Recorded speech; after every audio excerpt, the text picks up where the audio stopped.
A lot of this isn't going to make sense to you, and I'm sorry about that. I'm just going to start at the beginning, with the house.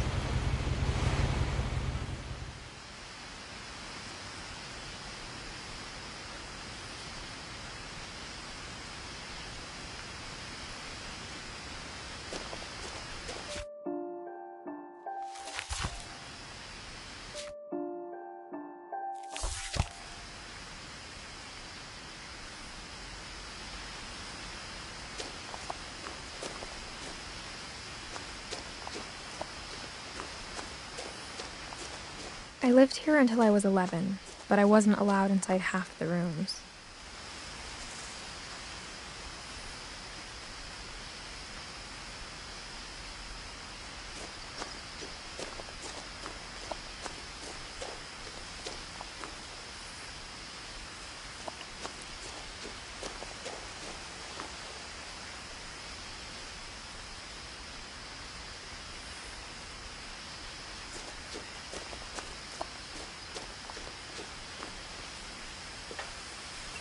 Inside the mailbox were bills from 7 years ago, marked urgent, open immediately.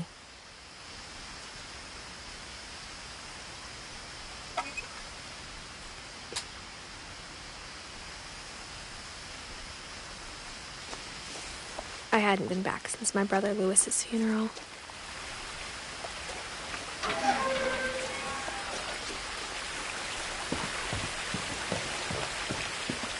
In her will, my mother left me a key, but didn't tell me what it unlocked. Maybe she thought I'd know. Or she thought that the mystery would be enough to bring me back.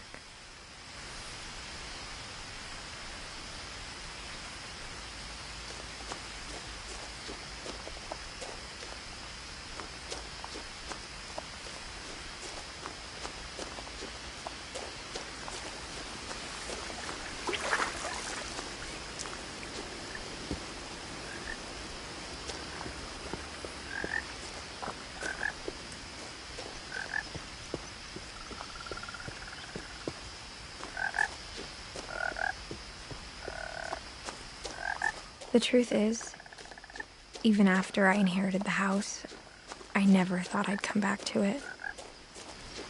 But now I had questions about my family that only the house knew the answers to.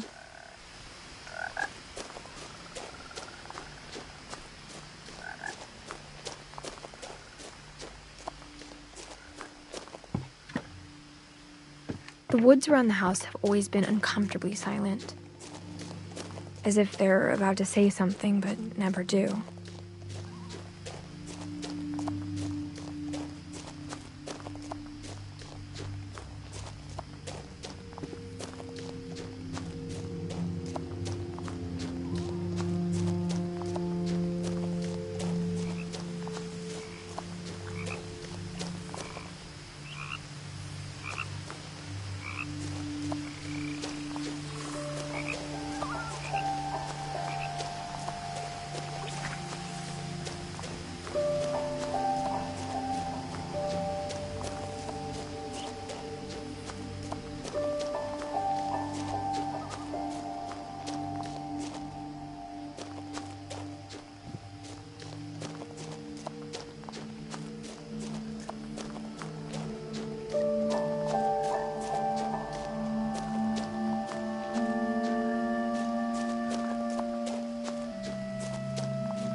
one had driven this way in a long time, but I saw a few hoof prints.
The house was exactly like I remembered it, the way I'd been dreaming about it.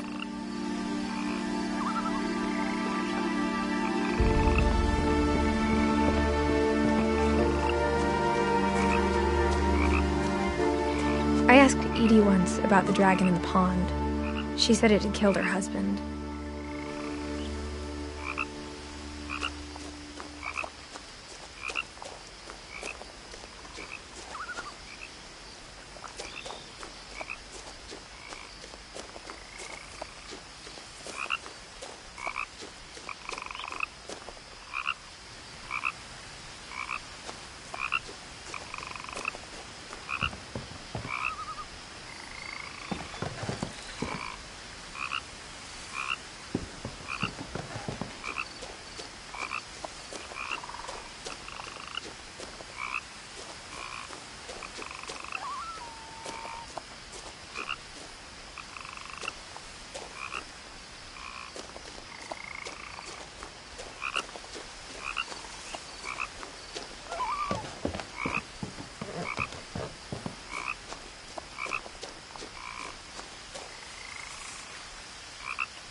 As a child, the house made me uncomfortable in a way I couldn't put into words.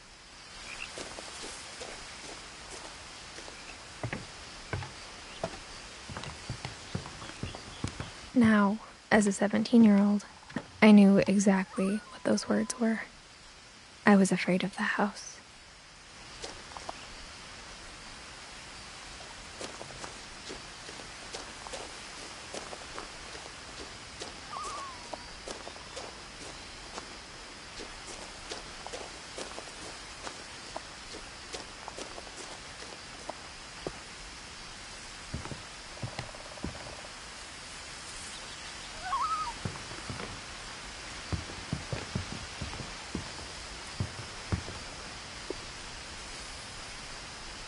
I hoped the key might unlock the front door.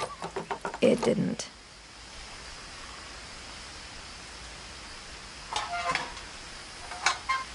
Looking in, I felt like the house itself had been waiting for me.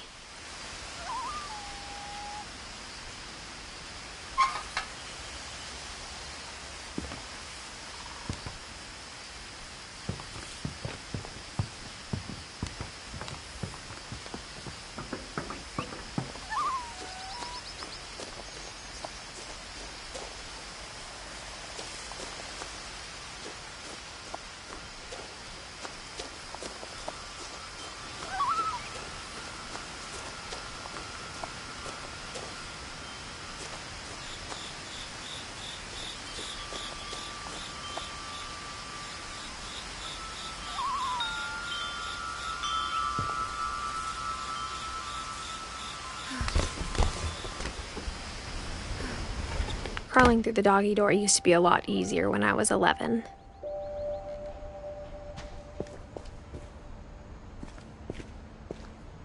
The power had been turned off the night we left.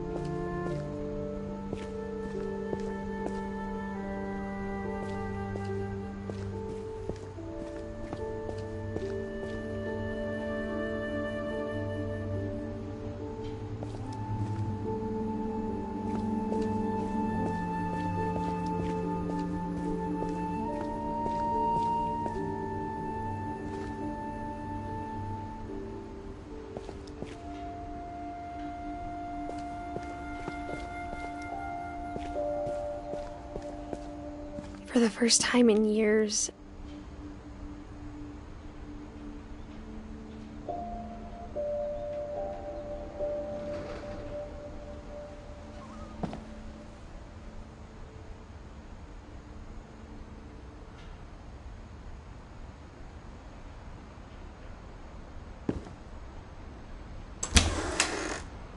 I felt like I was home.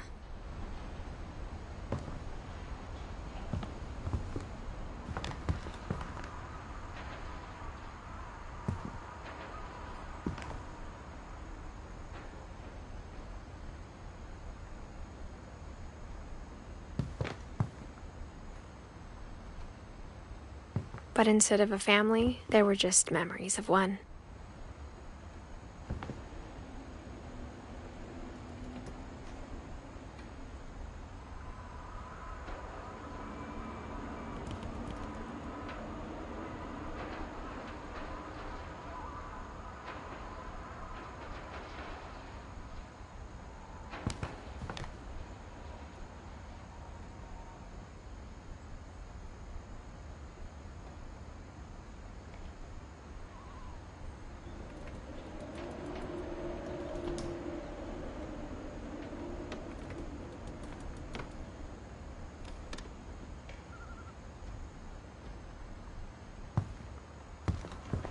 Like how after Louis started working at the cannery, we all got sick of eating salmon. Except our cat, Molly.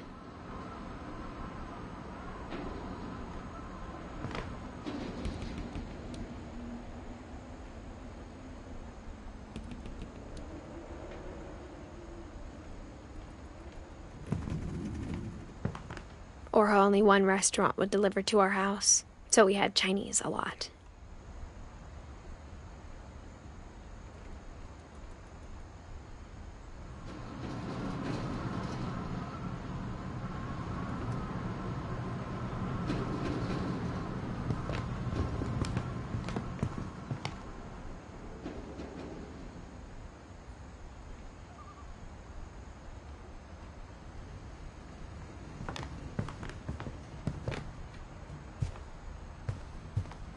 The table was still a wreck from the night we left.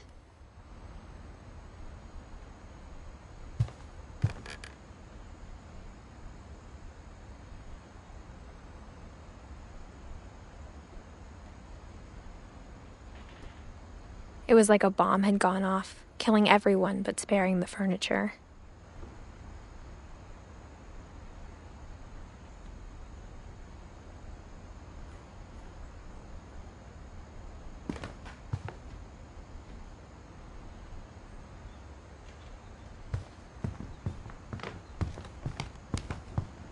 My mom was the only one of us who could imagine Great-Grandma Edie living in a nursing home.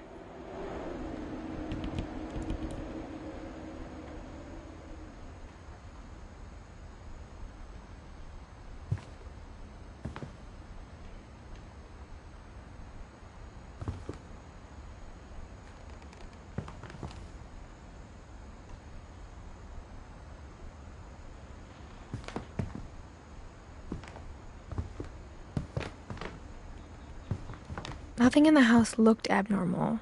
There was just too much of it, like a smile with too many teeth.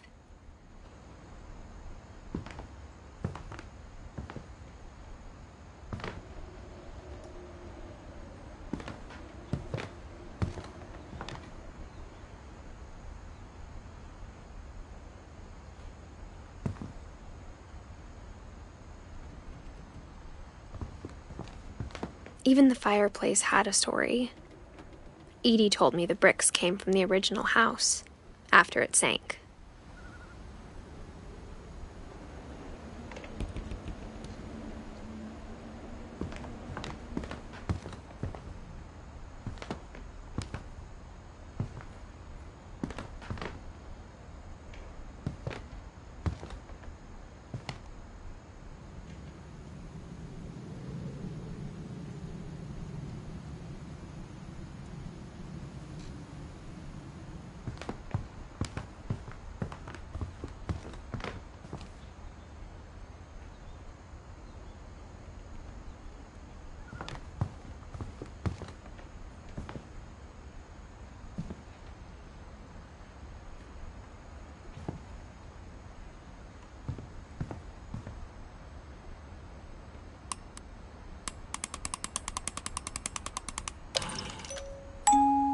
Great-Grandpa Sven built a music box for Barbara, along with the rest of the house.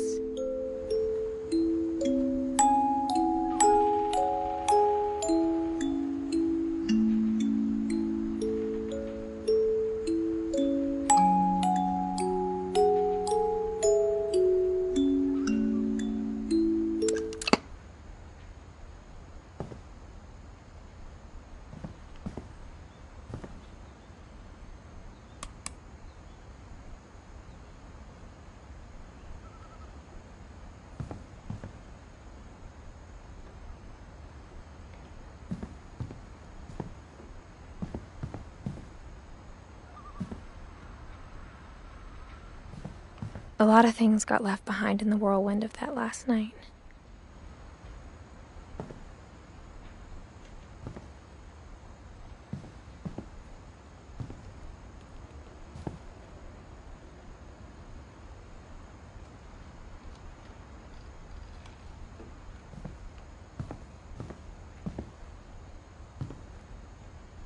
My mom wasn't much of an optimist, but she never stopped believing that my brother Milton was alive.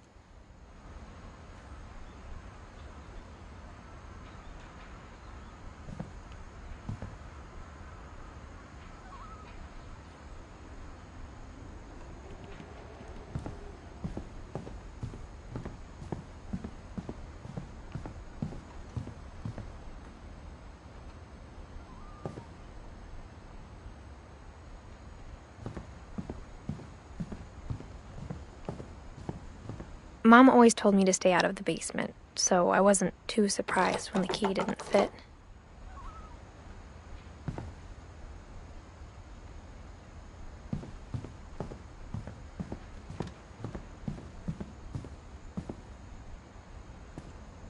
After Milton disappeared, Mom sealed up all the bedrooms. Then Edie retaliated and drilled peepholes.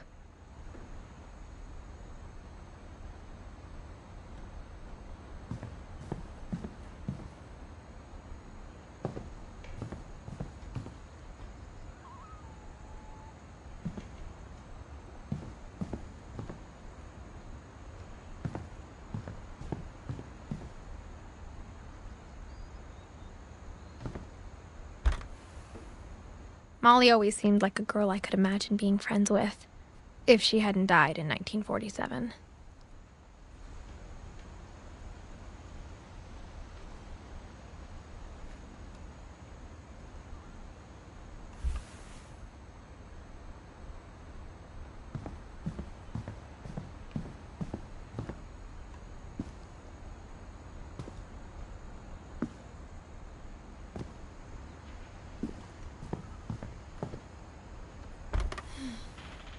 Edie told me once that every Finch who ever lived is buried somewhere in the library.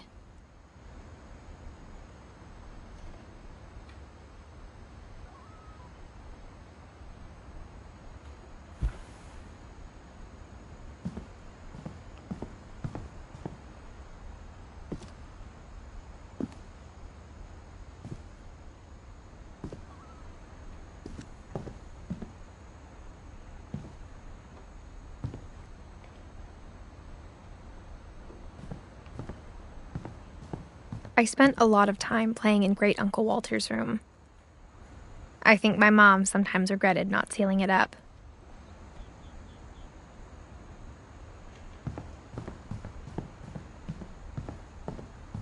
Lewis told me there were secret passages, but I never believed him.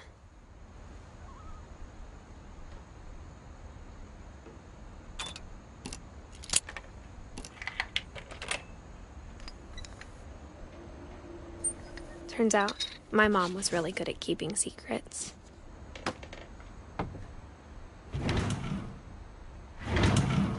Now it was time to find out what my mom had been afraid of.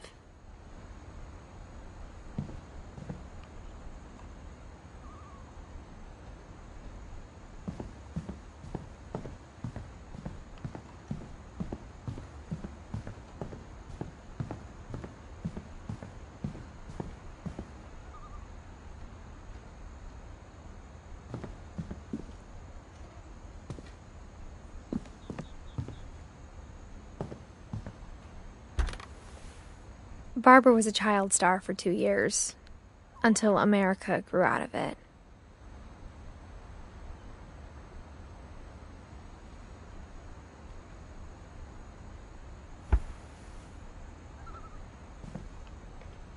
Edie's father, Odin, built the original house.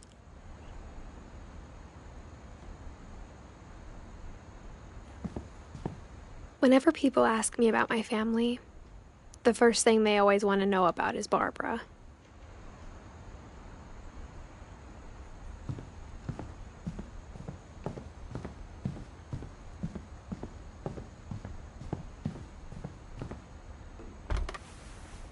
My Grandpa Sam spent 7 years sharing a room with his dead brother, Calvin.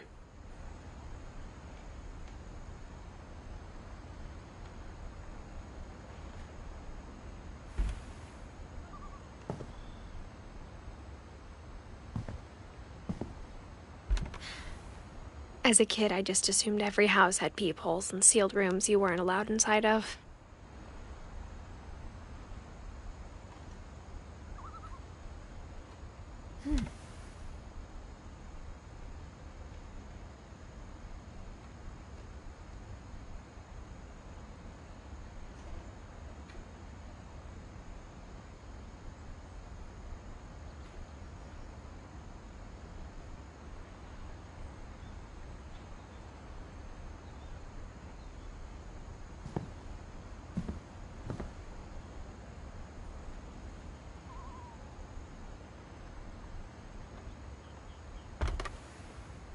The last time I was in Edith Sr.'s room, I was 10 and she was painting my portrait.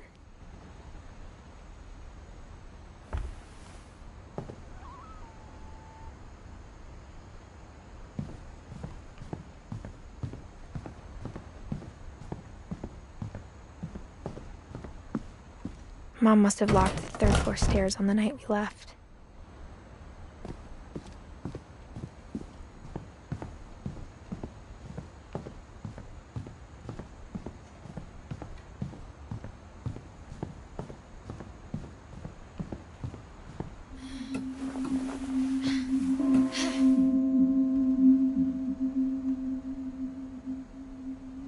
From the paintings on the wall, it was clear my brother Milton had been here before me.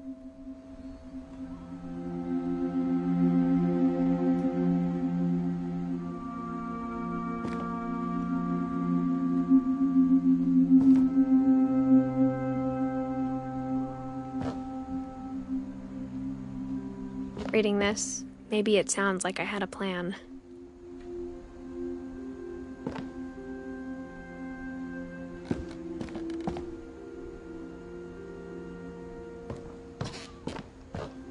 But I had no idea what was behind that door.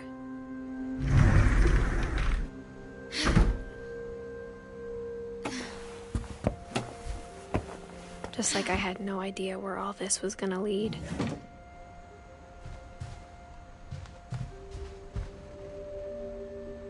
I grew up looking at Molly's room through the peephole.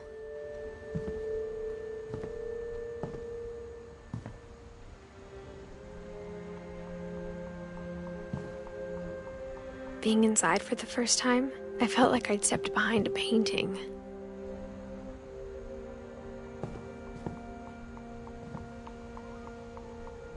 Molly's gerbil had a tiny bedroom with its own even tinier gerbil cage.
December 13th, 1947. Dear Diary, I'll be gone soon, but I wanted to tell somebody about what's gonna happen. It started when Mom sent me to bed without dinner. I woke up and I was starving, so I looked around for something to eat.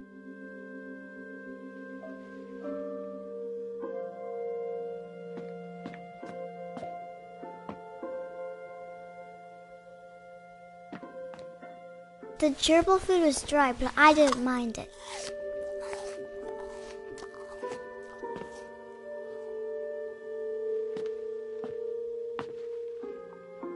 My Halloween candy was all gone.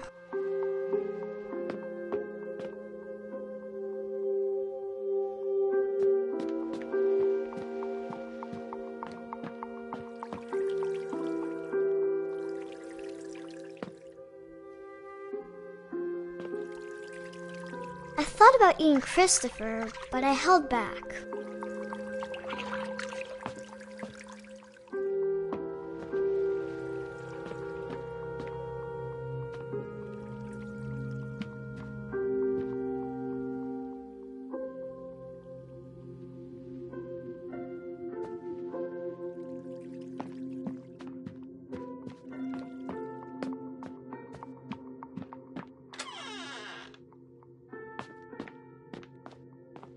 I kept eating and eating.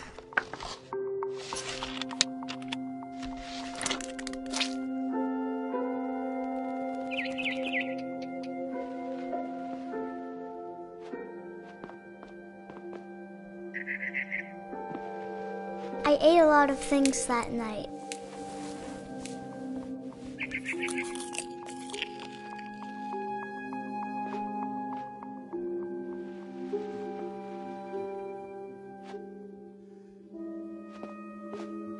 Then I heard chirping outside my window.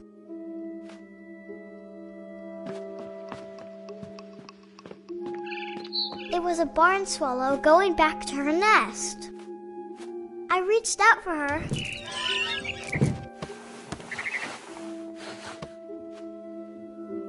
And suddenly,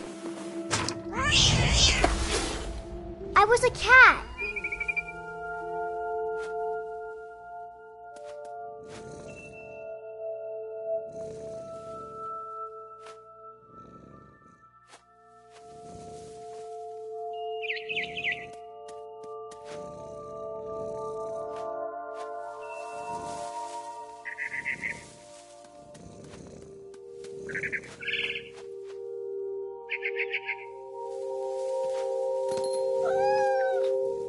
I tried to be quiet, but the bird was really scared.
Mom and Dad didn't even look at me.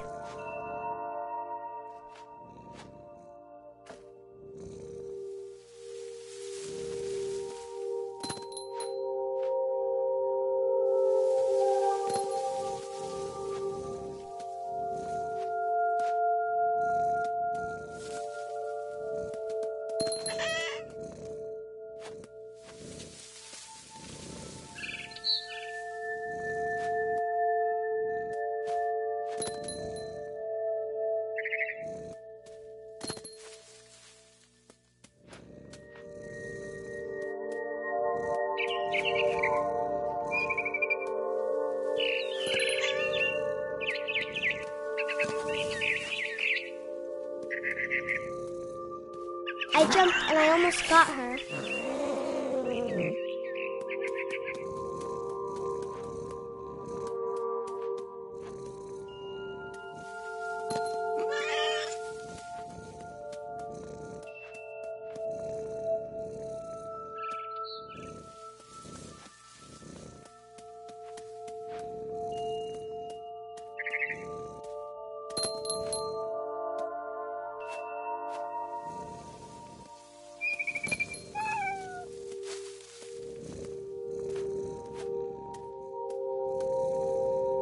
I could tell she was getting really tired.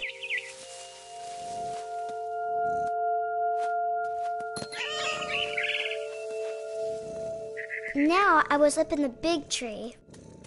I promised Dad I wouldn't climb it anymore. All I cared about was eating that mama bird.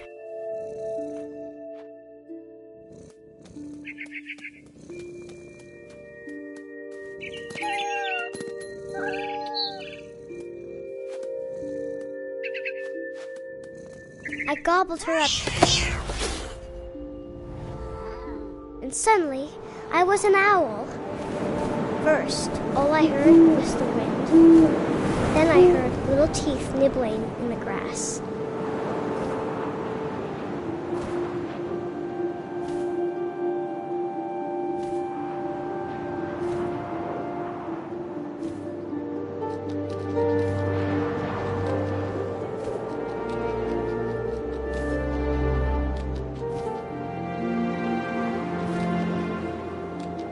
Rabbits.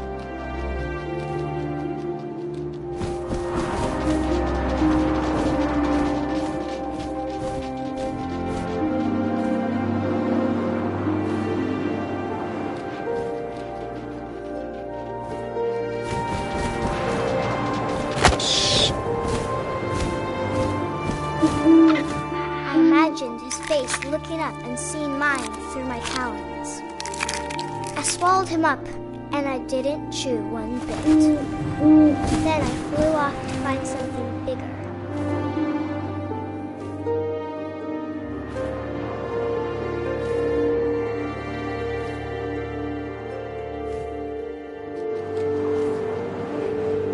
A mama rabbit.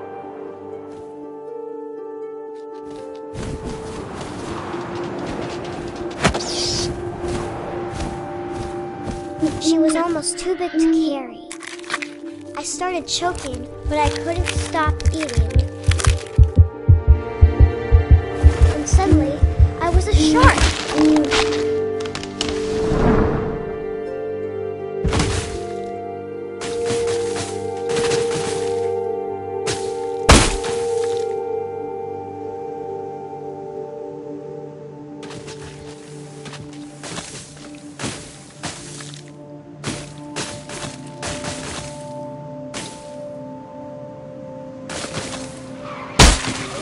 I rolled off a cliff and into the ocean. Now, I was hungrier than ever.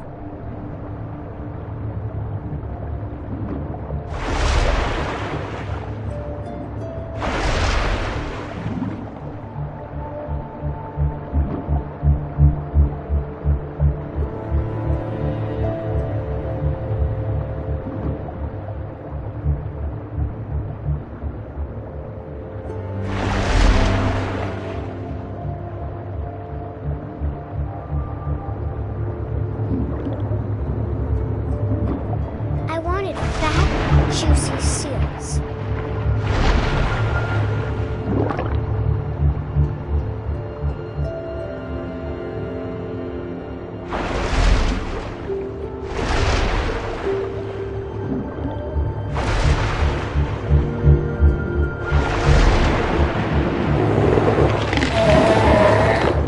I tore off her flipper and it tasted really good.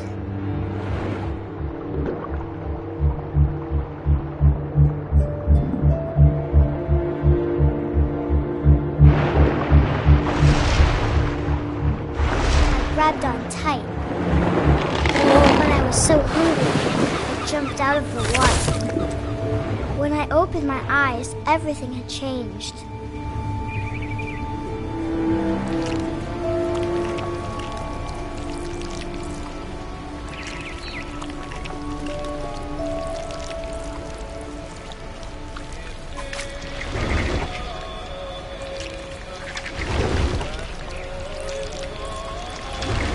was a monster and I smelled people everywhere.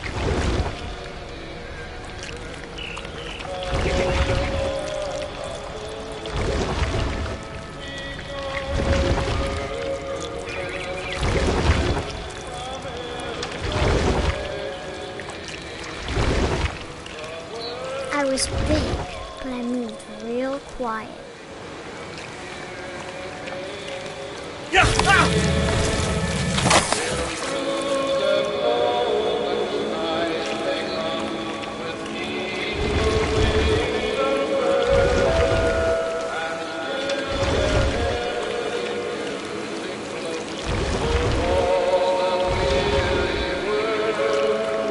I wanted to stop, but also I didn't.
Passenger, I was still hungry. And across the water, I smelled something new. Something I had to have, so I swam towards it.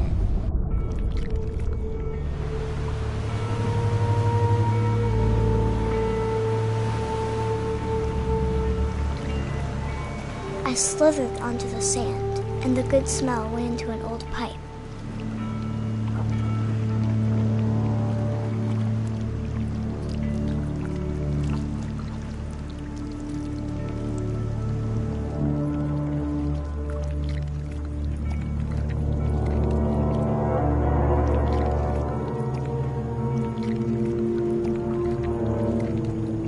I got closer and closer.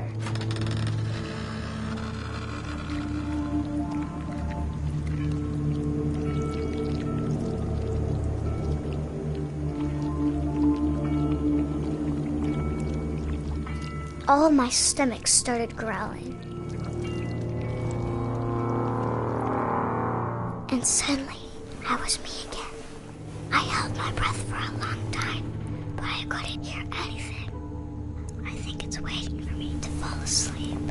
But it's not going to wait much longer. It needs to feed, and we both know I will be delicious.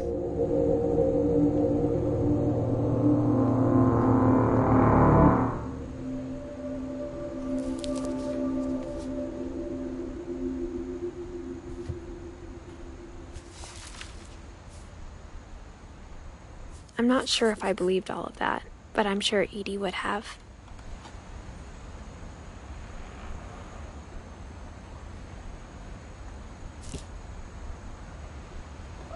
I got the sense Edie had spent a lot of time here, before my mom sealed the doors.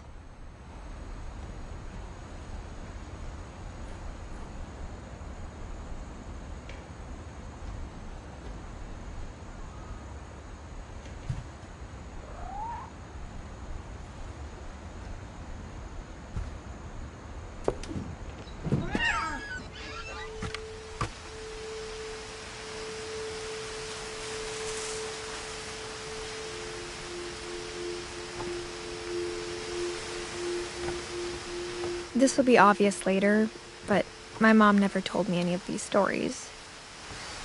Edie would have, but Mom didn't like bringing up the past. Though, when we adopted a stray kitten, she was the one who named it Molly.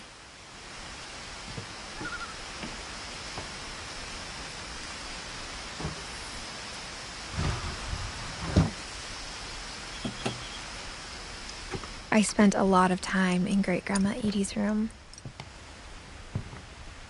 We got along, and it was a good place to hide from my mom.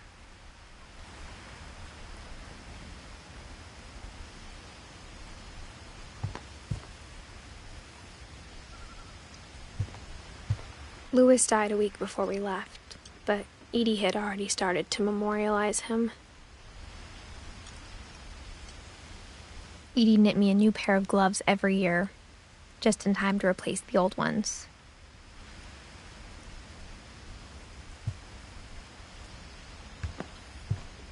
When Edie told people Sven was killed by a dragon, she could also have said he was building a dragon-shaped slide that collapsed. She could have, but she didn't.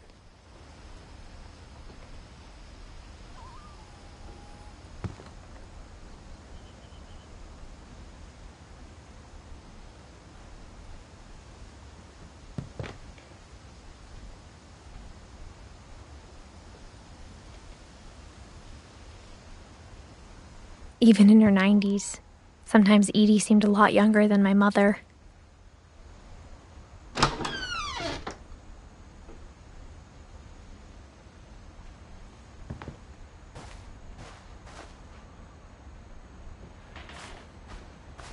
The only trace Grandpa Sam's first wife, Kay, left on the house was the pink bathroom. It was a pretty big trace.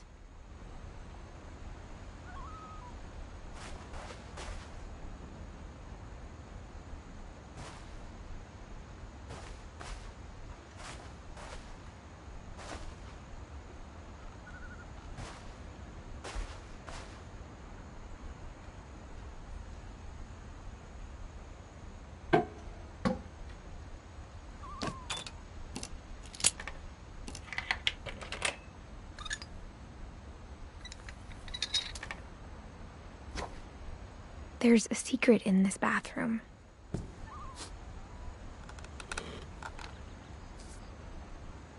It's in the last place you would look. It isn't in the cupboard. It's hidden in this book.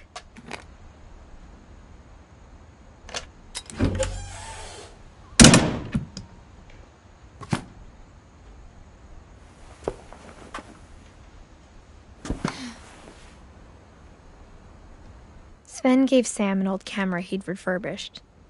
He never put it down.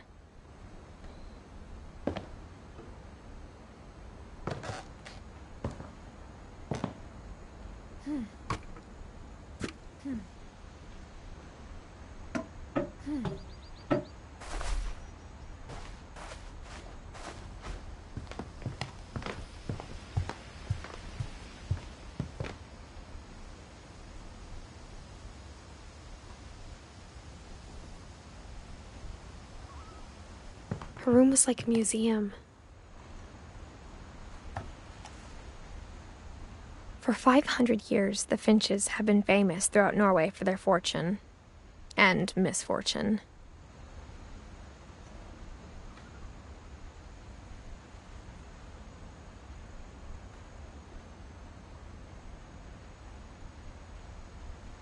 Odin Finch buries the latest victims of the family curse, his wife Ingeborg and their newborn son, Johan.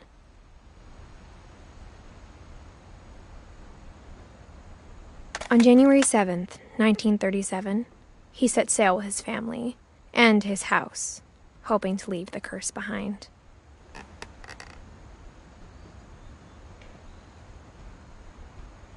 But 40-foot waves off the coast of Washington send the house and Odin to the bottom of the sea. Odin's daughter Edie, with husband Sven and baby Molly, step ashore on their new home, Orcas Island.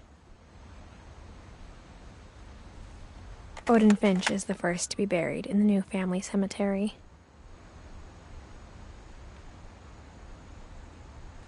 His daughter Edie is already dreaming of a new Finch house.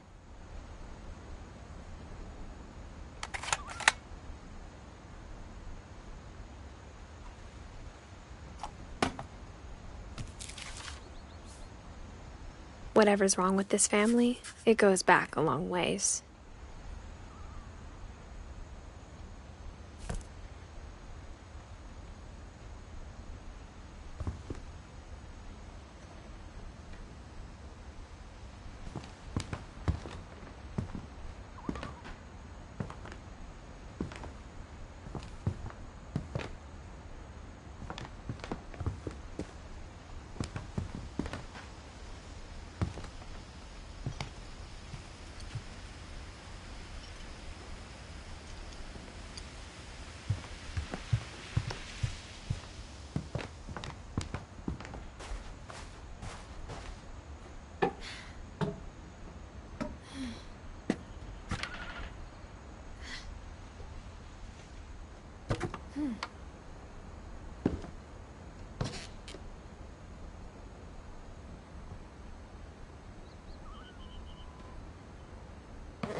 I knew Grandpa Sam had a twin.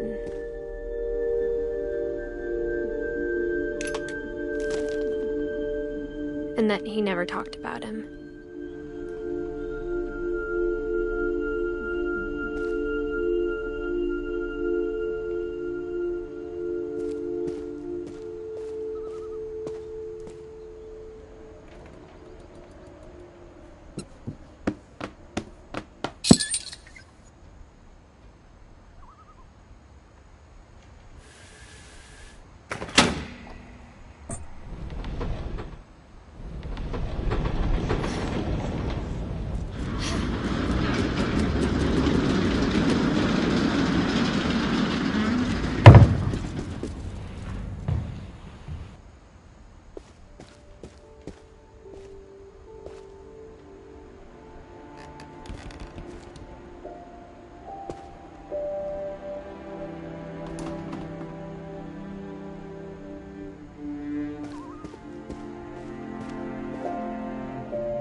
I guess my grandpa didn't like history any more than my mom did.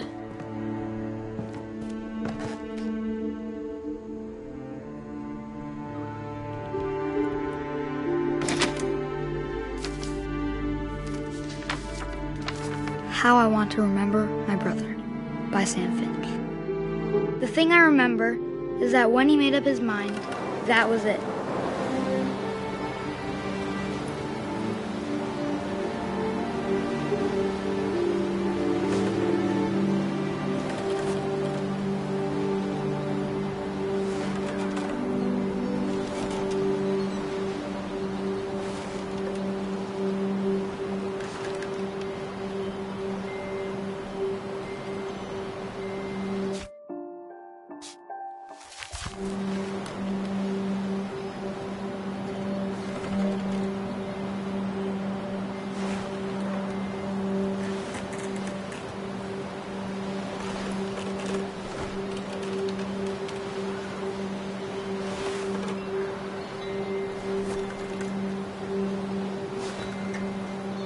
My brother said he'd die before he ate another mushroom, and he did.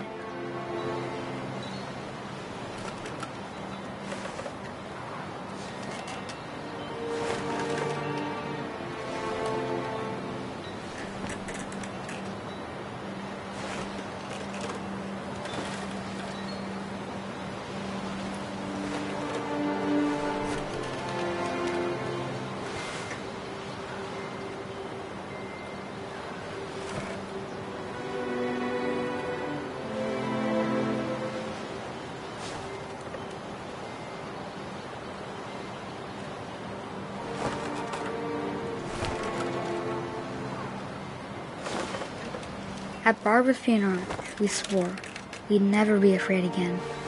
And he wasn't. I think Calvin always wanted to fly.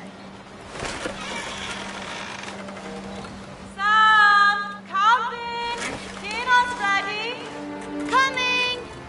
But that day, he finally made up his mind to do it.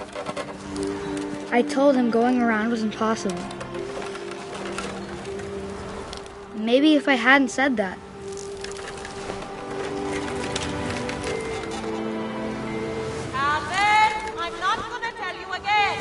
maybe if the wind hadn't picked up, then maybe he'd still be here. But I doubt it. I think he'd already made up his mind. That's what I want to remember about my brother.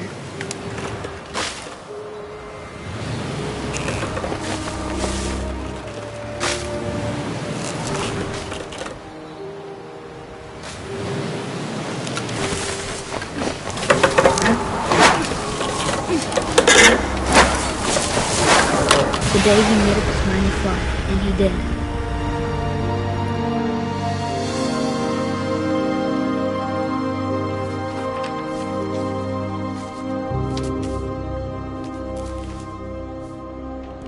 Calvin's story felt strangely familiar. When I was younger, I remember trying to do the exact same thing.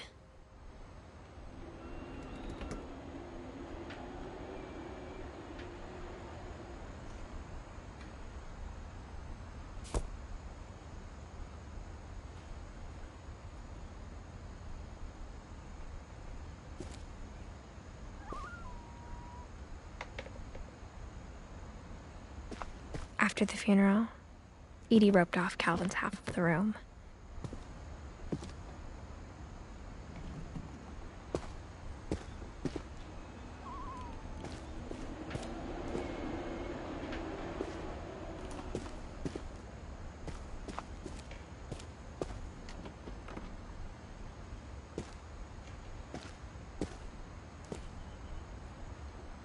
Mom said Grandpa Sam enlisted at 18 and never set foot in the room again.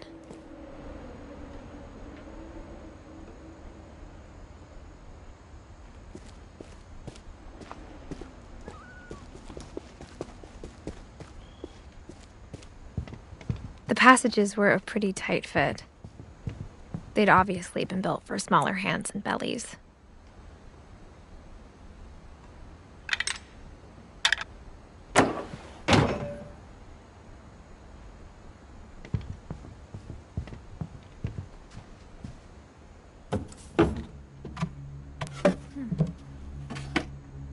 Growing up, I always thought of Barbara as a child star.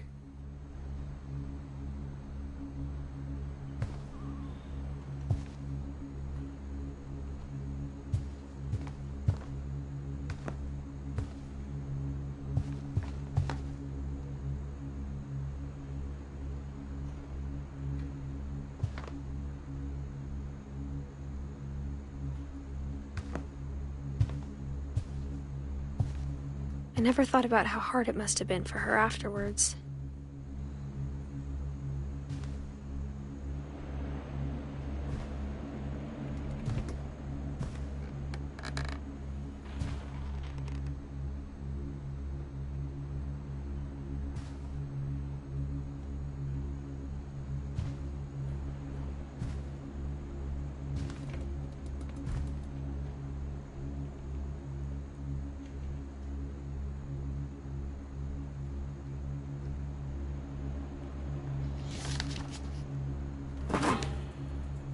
Of all the stories people wrote about Barbara's death, I'm surprised Edie saved this one.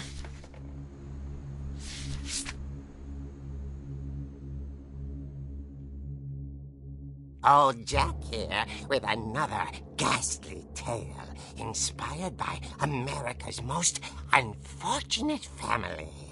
I'm calling it The Surprise Ending of Barbara Finch. As a child star, Barbara was famous for her scream. Now at 16, she was all washed up, a has-been. But in a lucky break, she'd been asked to perform her signature scream at a local convention for monster movie fans. It was just the boost her career needed. Unfortunately, her scream hadn't aged well. Getting better. I think you just need the right motivation.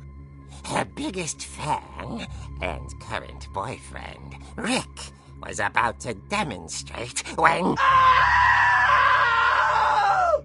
Now that was a great scream. It was Barbara's father, Sven.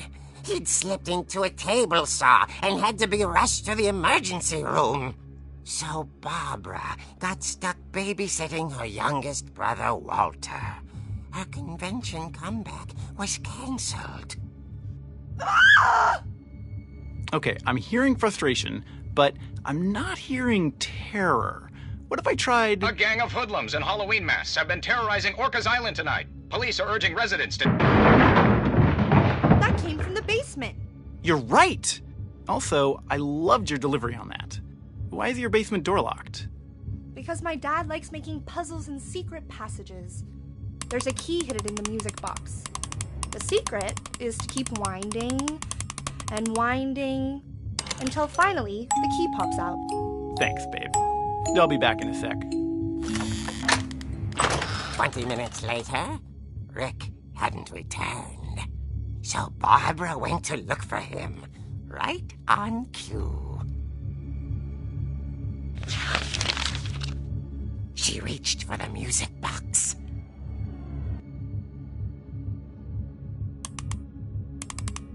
and as she wound the key, she listened for Rick, but the house was silent.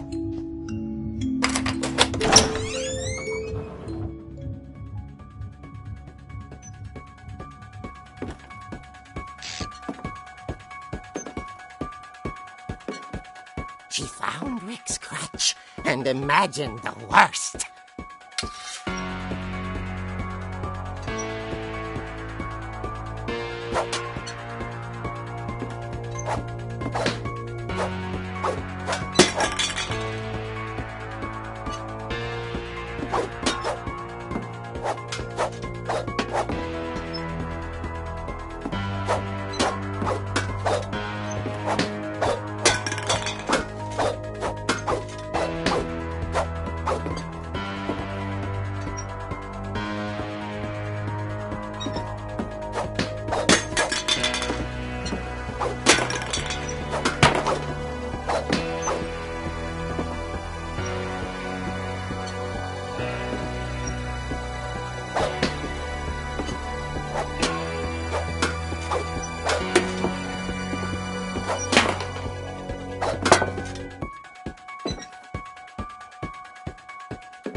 The gang's leader is the infamous Hookman killer, Dr. Carl Hamill, who impaled and then ate his family 10 years ago tonight.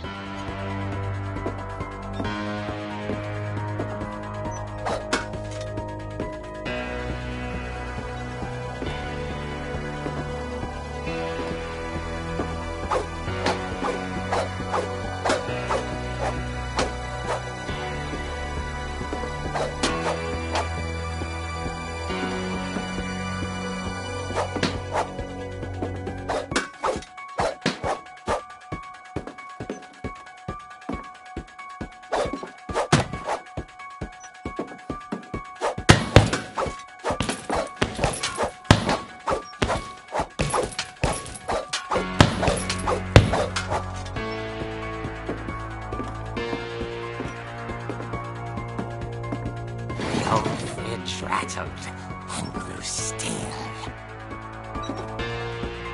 Oh dear!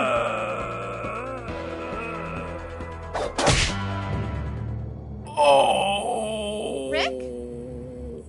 Barb, relax. I was just trying to scare you to help you find your scream. Well, I'm not scared, Rick. I'm furious. Then act furious. All I'm getting from you now is that you're hurt and confused and you're... She threw him out, but she kept a little something to remember him by. Barb, have you seen my other crutch? And she was still holding it when she fell asleep watching the late picture show. Hours later... Barbara! Walter, what's going on up there? Ah! Okay, I'm coming up, but if this is a trick, you're dead, Walter.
Orcas Island police describe the man as 6 feet tall, with a steel hook for a hand. Residents are urged to lock all doors and windows and notify the police of any suspicious activity. Barbara turned, saw the hook man, and was speechless. He was quite smashing.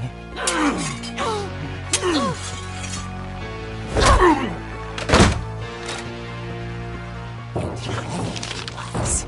He couldn't get enough of Barbara. Okay, Barbara, there's gotta be another way out of here.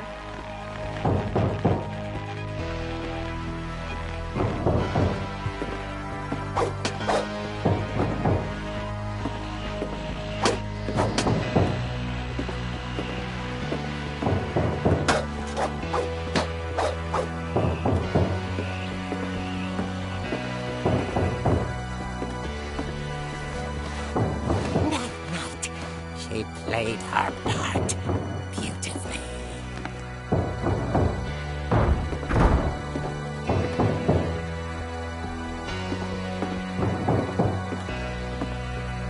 Molly's door hadn't been opened in years. The hinges grow.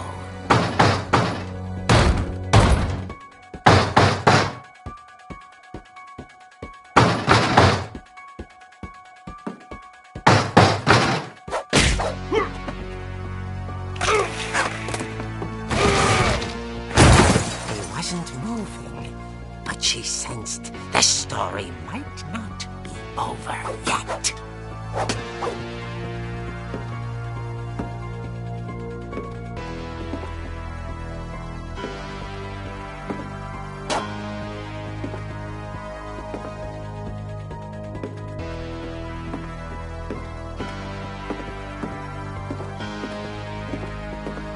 The hookman had vanished. She listened for his breathing, but all she heard was...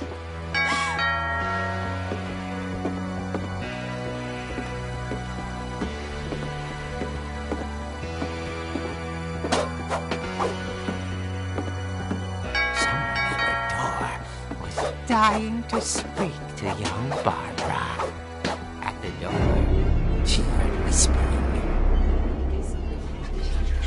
It was coming from inside the house.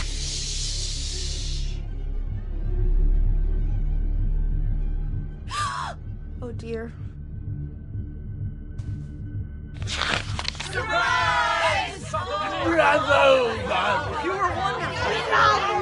monsters had come to surprise her. For Barbara, it was a dream come true. Then she saw what kind of monsters they were, and she realized what was about to happen. She was going to be famous. And with her final breath, Barbara Finch gave the performance of her life.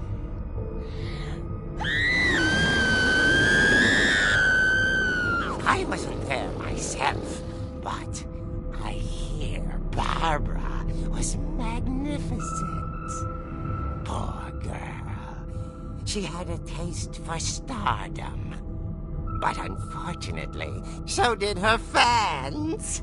Of course, the police blamed it all on poor Rick, who disappeared the same night. And little Walter? Hiding under his bed the whole time. He took it all pretty hard, but that's another story. As for Barbara, tucked inside the music box was all they ever found of her. Her ear. Now that's what I call a real eerie tale.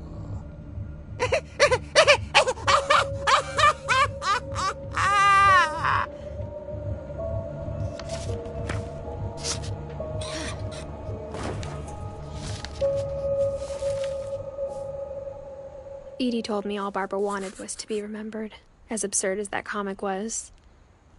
Maybe what Edie saw was a happy ending.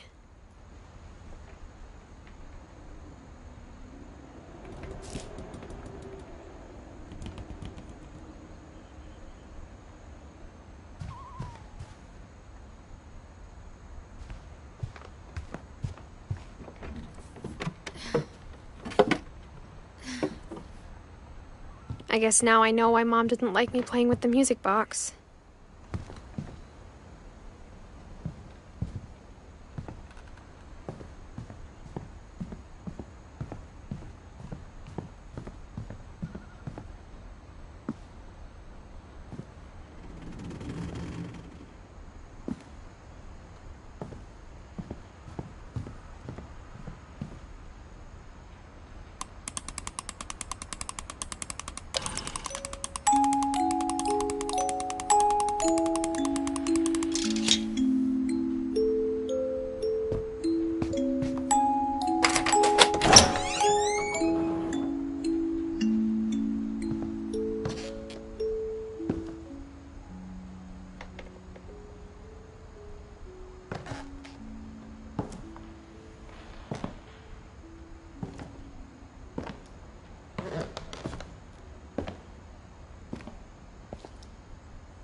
Mom said the basement was off limits, unless I wanted another tetanus shot.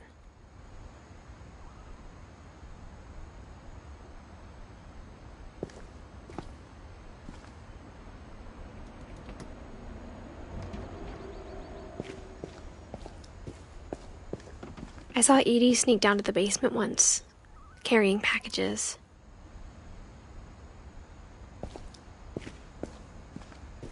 I thought maybe she was hiding presents.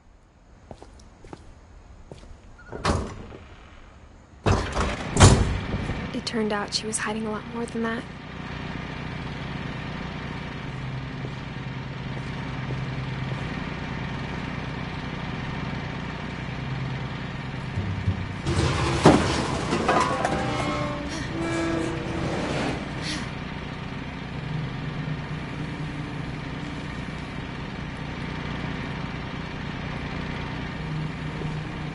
I remember asking Mom once about where Walter had gone.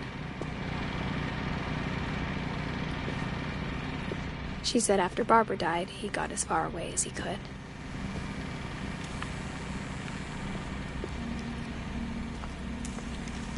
If there's a pattern in all these stories,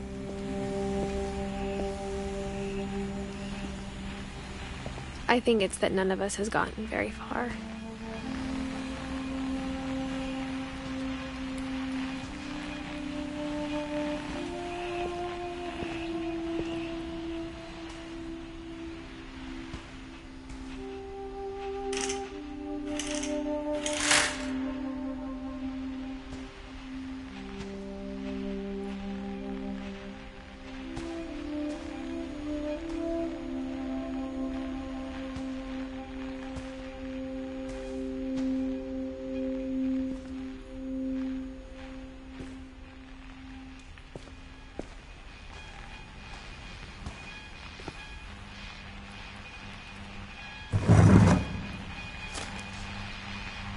Goodbye, everyone.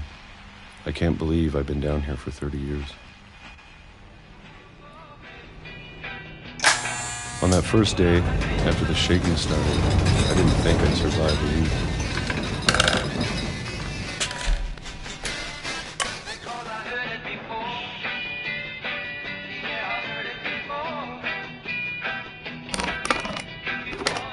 But after a few days, I settled into a routine. That's what kept me sane.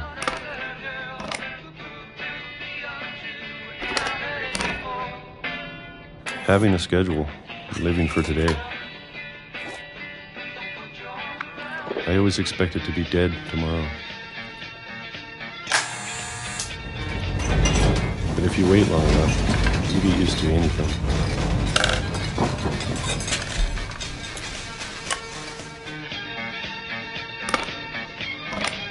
Even a monster on the other side of the door starts to feel normal. Almost friendly.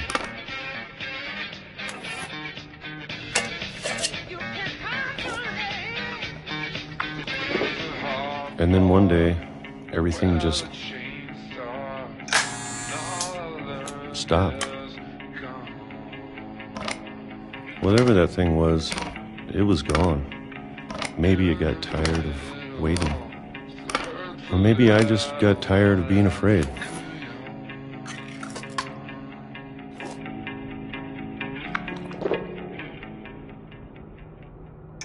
It's been a week now, the longest in 30 years. I'm done waiting. I have to leave while I still can.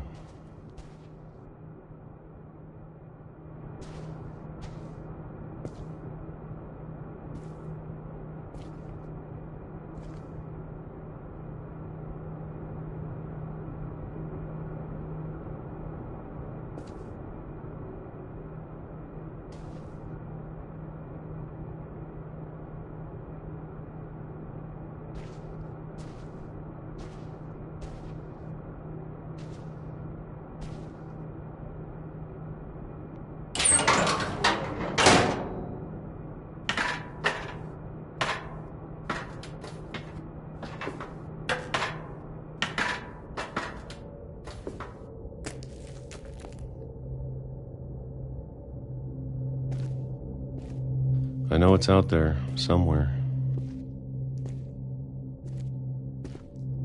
Whatever killed Barbara and Molly.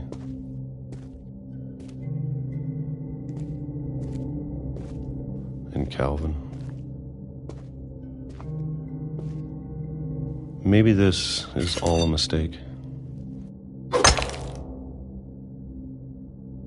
But I need to stop living the same day, even if it kills me.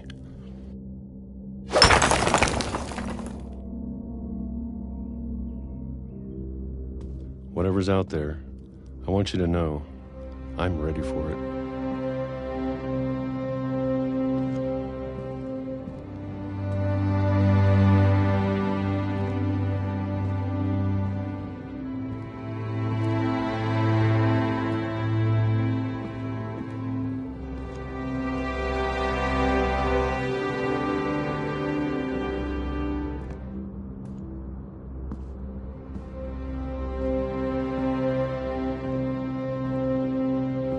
I'm going to appreciate all of it, especially the food. I don't mind if I only have a year left, or a month, or a single week. I'd be happy with one new day. I can already imagine the sun on my face.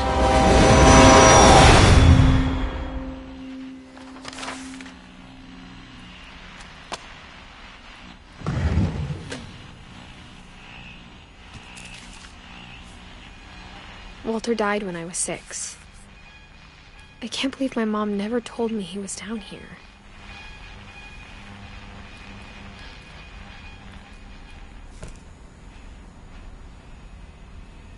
I'm sure my mom was trying to protect me.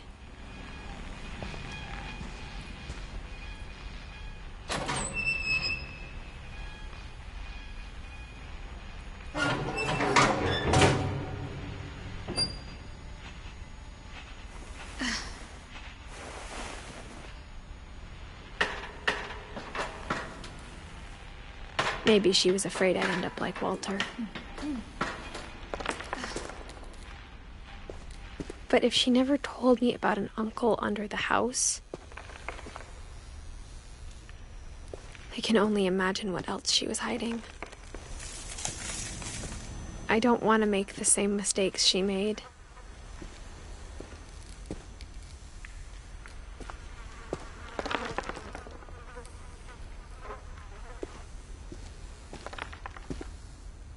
Trying to bury something that's still alive.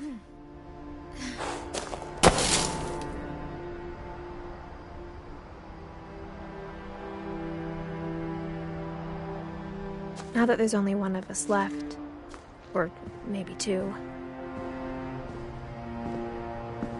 I thought it was time I heard the stories for myself and found out what happened to everyone else. But now I'm worried the stories themselves might be the problem. Maybe we believed so much in a family curse, we made it real.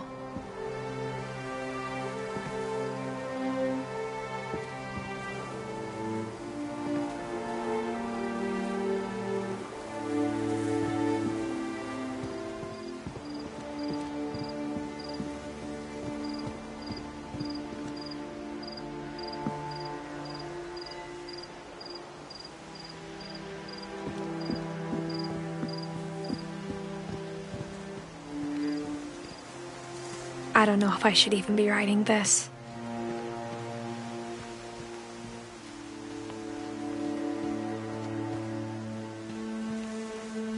Maybe it'd be better if all this just died with me.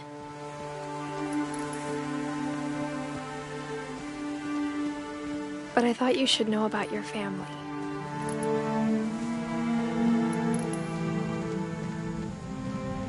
And the history you're a part of.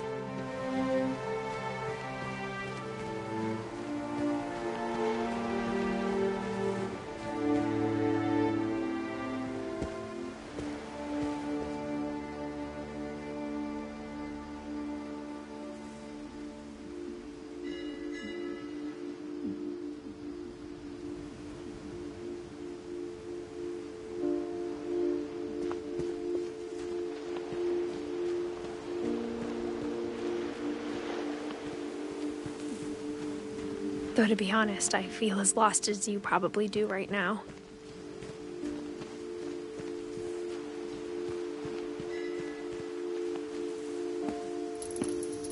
I think the people in these stories believed them, for what that's worth.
And when you look at the house, that history of imagination and stubbornness and madness, any of it seems possible.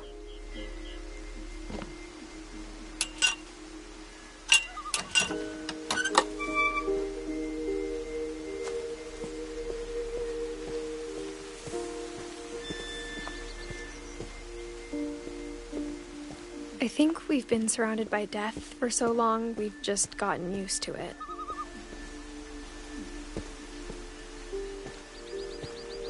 What kind of family finishes building a cemetery before starting the house?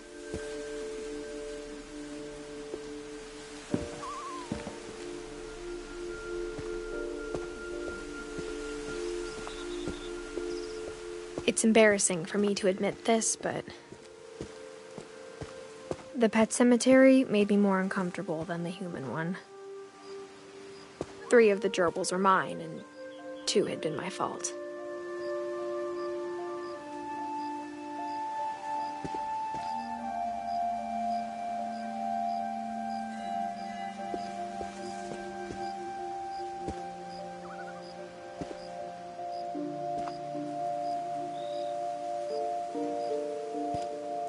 Sven built the house, but it was Edie who designed the cemetery.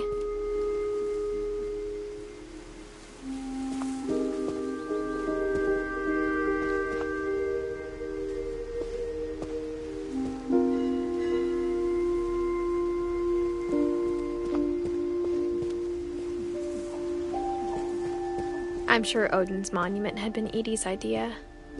My mom was always trying to move on, but for Edie, the past never went away.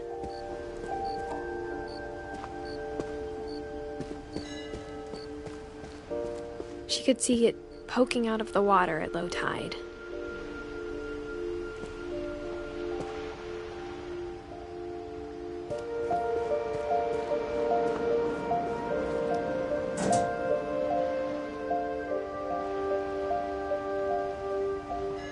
Edie said she dreamed about the old house every night.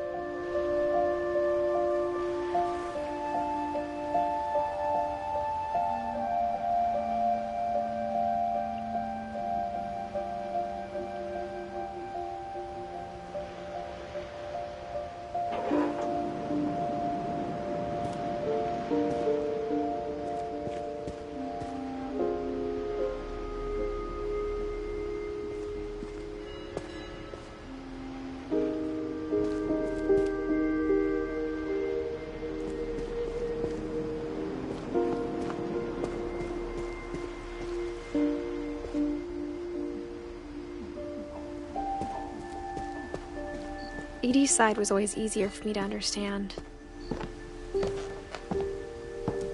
But the older I get, the more I can see where my mom was coming from. Her dad had been pretty strict, but it wasn't enough to save her brothers. She was just trying to do better.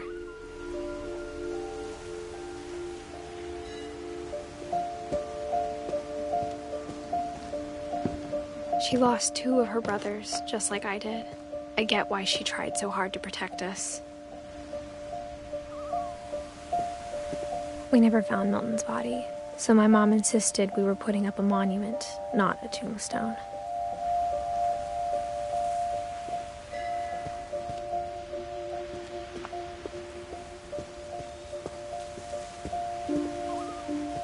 There's so many things I wish I could ask my mom now.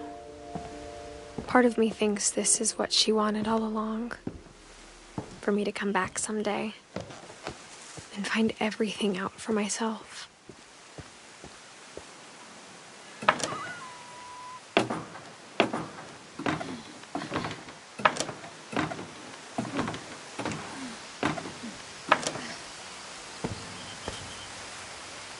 But looking back on it now,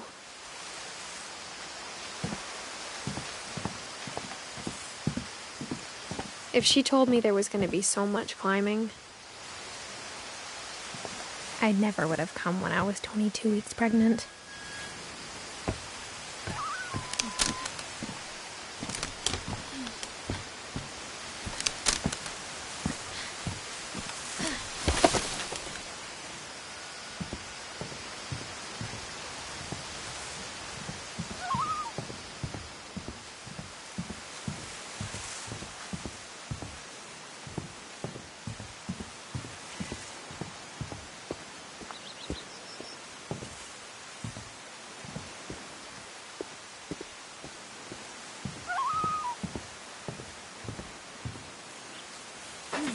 I never met Grandpa Sam, but I think he and my mom had a lot in common.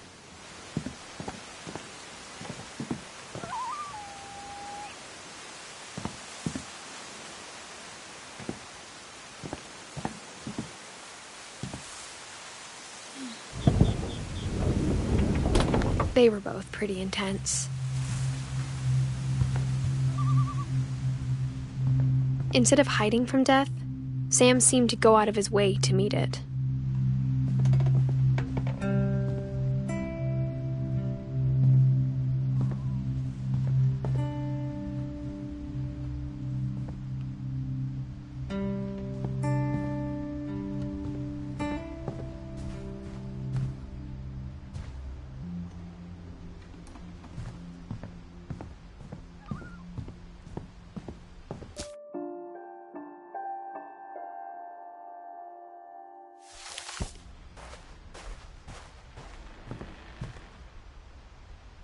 Sam spent his life shooting photos, but Mom said he got nervous being in front of the camera. I guess we're all afraid of something.